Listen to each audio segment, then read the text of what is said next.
नमस्कार, स्वागत है आपका हमारे खास प्रोग्राम हेल्थ इज वेल्थ में, जिसके आज खास मेहमान हैं नाक कान गले के विशेषज्ञ डॉक्टर संजय कुमार जी।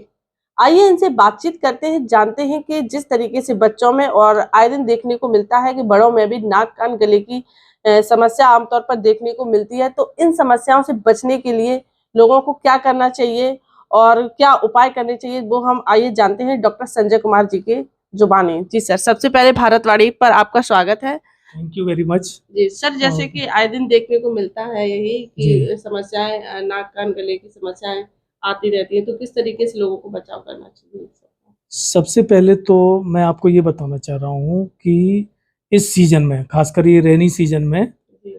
कान की प्रॉब्लम कुछ ज़्यादा हो जाती है। सभी में होती है, बच्चों में भी होती है, पुरुषों में भी, महिलाओं में भी, सभी तरीके के पेशेंट आते हैं। पर ये बरसात में प्रॉब्लम ज़्यादा क्यों होती है, ये हमको समझने की ज़रूरत है। जी जी। एक तो क्या होता है कि हवा में नमी बहुत ज़्यादा है। हवा में नमी होने से कान में फंगस बहुत जल्दी ग्रो करता है। फंगस मीन्स फफूंदी, ठीक है। इसमें अगर ये फंगस ग्रो होता है तो मरीज को 2-3 कंप्लेनें बहुत प्रोमिनेंटली होती हैं। एक तो कान में खुजली होना, दूसरा कान में दर्द होना, तीसरा कान का बंद हो जाना। अब इसके लोग बाग इलाज क्या करते हैं, तुरंत कान में पानी डालते हैं कि मेरे कान में कीड़ा चला। कई बार ऐसी फीलिंग भी होती है कि कान में कीड़ा चला गया, चलो पानी डाल लें। या फिर एक देसी इलाज ये गांव में और इवन क्या शहरों में अच्छे पढ़े लिखे लोग भी करते हैं कि तेल को डाल लेना कान में एज ए ड्रॉप। पर उससे समस्या दूर नहीं होती, इन दोनों ही चीज़ों से समस्याएं बढ़ती हैं। पानी से भी फंगस और ग्रो करेगा और हमारे तेल डालने से भी फंगस और ग्रो करेगा। तो और बच्चों में तो एक बहुत कॉमन प्रैक्टिस है, मदर्स और खासकर जो हमारी एल्डर्स जो फीमेल हैं घर में, वो अक्सर कभी भी कोई भी प्रॉब्लम होती है तो बच्चों के लिए सबसे पहले ये कहा जाता है कि कान में तेल डाल दो, लहसुन डाल के, ठीक है, या मेथी में गरम करके मेथी डाल के कान में तेल डाल दीजिए। तो ये ट्रेंड बिल्कुल गलत है, इसको बिल्कुल बंद कर देना चाहिए, क्योंकि कान एक ब्लाइंड ट्यूब है जहाँ पर वो पर्दे पे जाके ये सब चीज़ें इकट्ठी होती हैं, जिससे कि हमारी गंदगी और ज़्यादा उसमें ग्रो होती है, मगर में फंगस ग्रो होता है। तो इस चीज़ से तो बिल्कुल अवॉइड करना है हमको कान में। खासकर हमारी माताएं बहनें जो ओल्डर एज ग्रुप में हैं, वो बहुत ज़्यादा इस चीज़ को इंसिस्ट करती हैं, क्योंकि हमारे यहाँ पेशेंट जो लेके आती हैं मदर, वो ये कहती हैं कि डॉक्टर साहब हम करें क्या, हमारी मदर इन लॉ नहीं मान रही हैं, या हमारी मदर नहीं मान रही हैं, या हमारी देवरानी जेठानी नहीं मान रही, कंटिन्यूसली दे फोर्स कर रही हैं कि कान में तेल डालो तेल डालो।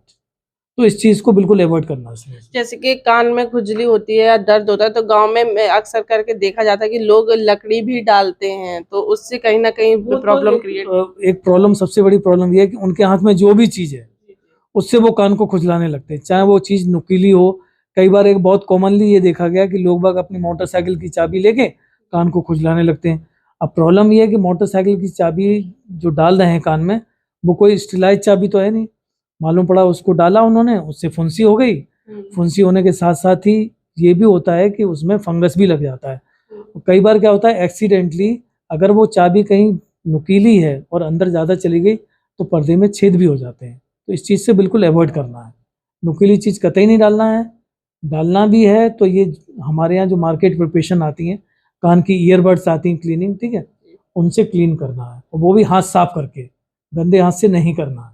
जैसा कि नाक कान और गले तीनों के ही आपके पास तो पेशेंट आ रहे होंगे, तो क्या देखा जाता है कि ग्रामीण क्षेत्र में इन तीनों में से कौन सी समस्या ज्यादा पनप रही है, या किसके पेशेंट आपके पास ज्यादा आ रहे हैं, या नहीं, कान कान की समस्या ग्रामीण क्षेत्रों में और शहरी क्षेत्रों में दोनों जगह ज़्यादा है, ठीक है ना। और इसके अलावा क्या है कि जैसे सीजन चेंज होने पे जो एलर्जी होती है, अभी रेनी सीजन है तो बहुत सारे पेशेंट ऐसे हैं जो एलर्जी वाले हैं। एलर्जी की वजह से बार बार जुकाम हो रहा है, खांसी हो रही है, इवन अस्थमा तक हो जाता है।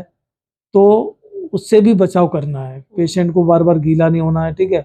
आउटडोर एक्टिविटीज उस हिसाब से करना है कि अगर चीज़ से एलर्जी है, किसी को धूल से एलर्जी है, किसी को ग्रीनरी से ज़्यादा एलर्जी है, तो इन चीज़ों से बचाव करना है। जी सर, मैं अब जानना चाहूंगी मेरे दर्शकों को, आप बताइए कि जैसे नाक कान गले में और कौन कौन सी सामान्य प्रॉब्लम रहती हैं जिनके आप बताएंगे कि क्या क्या उन्हें सावधानियां बरतनी चाहिए, और अगर प्रॉब्लम हो जाती है तो क्या उपाय करने चाहिए? सबसे बड़ी प्रॉब्लम एक ये और है कि बच्चों को हम लोग छोटे मोटे खिलौने खेलने के लिए दे देते हैं, कहीं छोटा सा फंक्शन है, मदर बहलाने के लिए बच्चे को कॉइन दे देती हैं, ठीक है। छोटे मोटे टॉय जैसे सेल हैं, इलेक्ट्रॉनिक डिवाइसेस के सेल, पेंसिल सेल, आपका हेयर पिन लगाए वो दे देते हैं, जो कि कई बार बच्चे एक्सीडेंटली निगल जाते हैं, जो कि बाद में खाने की नली में या सांस की नली में जा सकते हैं। फिर वो एक इमरजेंसी बन सकती है, और ऐसी स्थिति में इवन अगर वो सांस की नली में गया है तो बच्चे की या किसी भी पर्सन की जान भी जा सकती है अगर उसको सांस नहीं आती है तो ये समस्या एक बहुत कॉमनली देखी गई है। दूसरी समस्या कॉमनली ये और देखी गई है कि आजकल बहुत कॉमनली लड़ाई झगड़े में हमने देखा है कि लोग बाग आपस में, अगर प्यार से भी कई बार होता है, अपने कान के ऊपर या गाल के ऊपर थप्पड़ मारते हैं, जिससे कान के पर्दे में छेद बहुत कॉमनली हो जाते हैं। तो ये भी, इससे भी बहुत बचाव करना है। कहीं कोई लाउड साउंड हो रही है, उससे भी हमको बचाव करना है, क्योंकि लाउड साउंड से हमको बहरापन भी डेवलप हो सकता है। इवन अगर सडन लाउड साउंड है, कोई एक्सप्लोजन हुआ है, तो उससे हमारा कान का पर्दा भी फट सकता है। तो इन सब चीज़ों से बहुत ज़्यादा हमको बचाव। देखिए, मेडिकल में एक सिंपल एक फॉर्मूला है, एक कहावत है कि prevention is better than cure. बचाव ही सबसे अच्छा इलाज है, तो बचाव करना बहुत ज़रूरी है। तो एक इस चीज़ का बिल्कुल ध्यान देना है। दूसरा क्या है कि एक कॉमन ट्रेंड हमको ये ख़त्म कर देना चाहिए कि एक बच्चे क्या होते हैं, जैसे नाक में उंगली डाले रहते हैं, उनके नाखून नहीं काटते हैं। तो मैंने देखा कि नोज पिकिंग से बच्चों में खून बहुत जल्दी कॉमनली आता है, तो वो चीज़ नहीं होने देना। हाँ, नाक में आप कोई भी मॉइस्चराइजर क्रीम या जैसे नारियल का तेल या देसी घी लगा सकते हैं, जिसके नाक में पपड़ी ना जमे और नाक से ब्लड ना आए। दूसरा क्या, एल्डरली पेशेंट के लिए हमारा ये पर्सनल एडवाइस ये है कि पेशेंट, एक आजकल जो पेशेंट कॉमनली डेवलप कर रहे हैं, बीपी की तरफ बहुत ज़्यादा जा रहे हैं पेशेंट। बीपी की वजह से भी नाक में ब्लीडिंग बहुत कॉमन है। तो हमारी ये एडवाइस है कि आप रेगुलर किसी भी फिजिशियन को या डॉक्टर को दिखाएं, जिससे कि अपना बीपी रेगुलर चेक कराएं। बीपी बढ़ने से भी नाक से खून आ जाता है, जो कि बहुत ज़्यादा एक्सेसिव ब्लीडिंग होती है। इवन कई बार इमरजेंसी इतनी होती है कि पेशेंट को एडमिट रहना पड़ता है, पेशेंट को पैक भी करना पड़ता है नाक में, इवन कॉटराइजेशन भी करना पड़ता है कई बार अगर माइनर ब्लीडर हैं।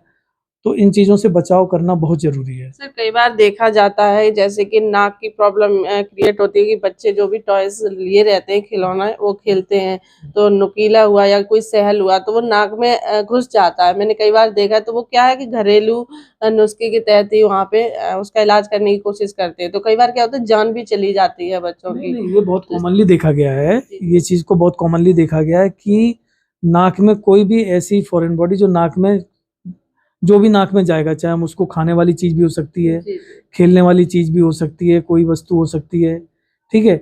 इसके अलावा जैसे हमारी साड़ी में या कानों में जो मोती वगैरह होते हैं, वो बहुत कॉमनली डाल लेते हैं। रॉन्ग प्रैक्टिस ये है कि लोग बाग क्या होते हैं कि किसी भी क्वैक के पास जाकर या घर पे ट्रायल लेते हैं वो, और उसको अंदर कर देते हैं निकालने के लिए। तो मेरी पर्सनल एडवाइस ये है कि किसी भी ईएनटी सर्जन से ही जाके उसको प्रॉपर वे में निकलवाएं, तो जिससे क्या होगा कि और कोई कॉम्प्लिकेशन नहीं होंगे और नाक में वो डीप नहीं जाएगी। कई बार क्या, खून खच्चड़ होके पेशेंट आते हैं, कान की फॉरेन बॉडी होती है वो भी निकलवा के आते हैं, मालूम पड़ा कि उन्होंने पर्दे में छेद कर दिया, नाक में और डीप कर दिया, तो फिर वो मालूम पड़ा कि जो काम वैसे ही हो जाना है, अब आपको कई बार पेशेंट को फिर बेहोशी की हालत में लेके तब उसको निकालना पड़ता है। वो एक पेशेंट के ऊपर फाइनेंशियल बर्डन भी बहुत ज़्यादा हो जाता है अटेंडेंट के ऊपर, और वो थोड़ा सा प्रोसीजर लॉन्ग भी हो जाता है। तो उस चीज़ से हमको बचाव करना है।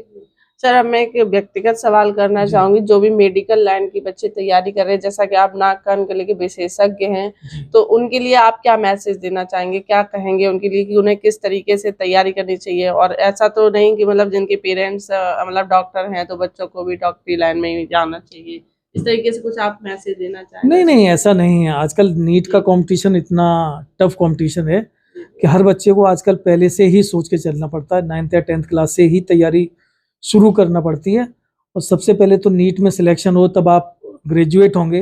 ग्रेजुएट होने के बाद फिर आपको पीजी एंट्रेंस के लिए एग्ज़ाम देना होगा। उसके बाद आपकी चॉइस बनेगी कि आप कहाँ पर स्टैंड कर रहे हैं, किस फील्ड में आपको इंटरेस्ट है। अगर आपको मान के चलिए ईएनटी में इंटरेस्ट है तो आप ईएनटी ऑप्ट करिए। इसके अलावा अगर आपको मान के चलिए ईएनटी नहीं, आपको कुछ और किसी में विशेष है, तो आपको पीजी उसी में करना पड़ेगा, ठीक है। कोई बड़ी बात नहीं है। और ऐसा नहीं है कि डॉक्टर के बच्चे ही डॉक्टर बनते हैं, ऐसा नहीं है।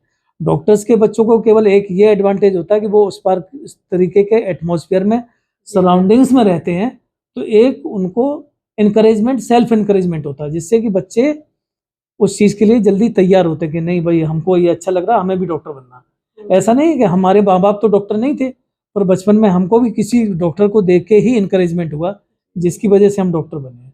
और ये एक नोबल प्रोफेशन है, इसमें आपको सेवा करने का मौका मिलता है पब्लिक को, और अच्छा और रिसर्च डेवलपमेंट करने के लिए भी बहुत इनॉर्मस चांसेस होते हैं आगे, जिससे भी चल भी रहे हैं।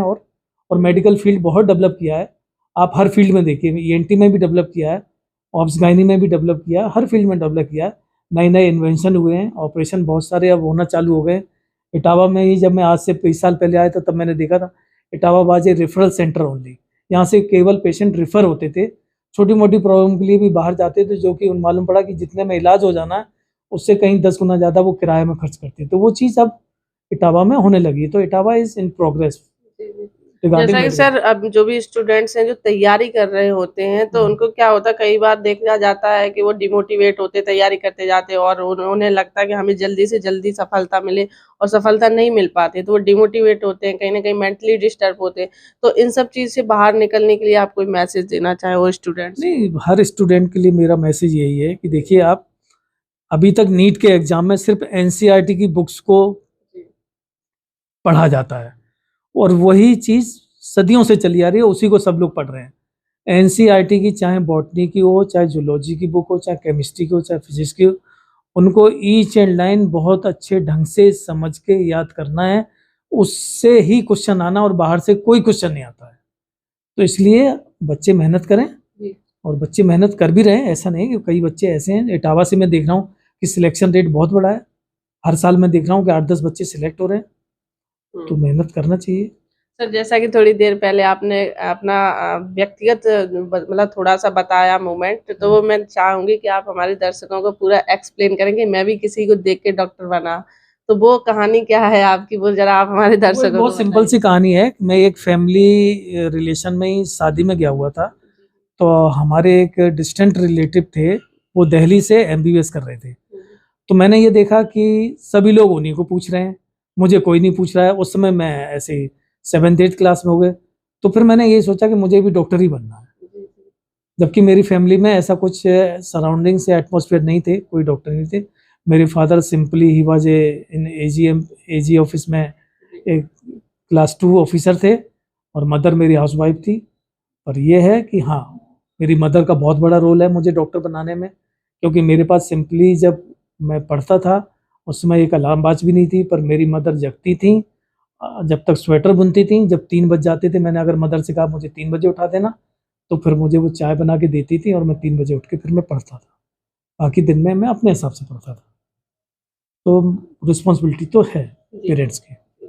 जैसा कि ये हमारे साथ थे नाक कान गले के विशेषज्ञ डॉक्टर संजय कुमार जी, जिन्होंने नाक कान में होने वाली बीमारियों से बचाव के लिए और उपाय और अपनी निजी जिंदगी से जुड़े हुए कई पहलुओं पर बातचीत की है। इटावा से वंदना यादव की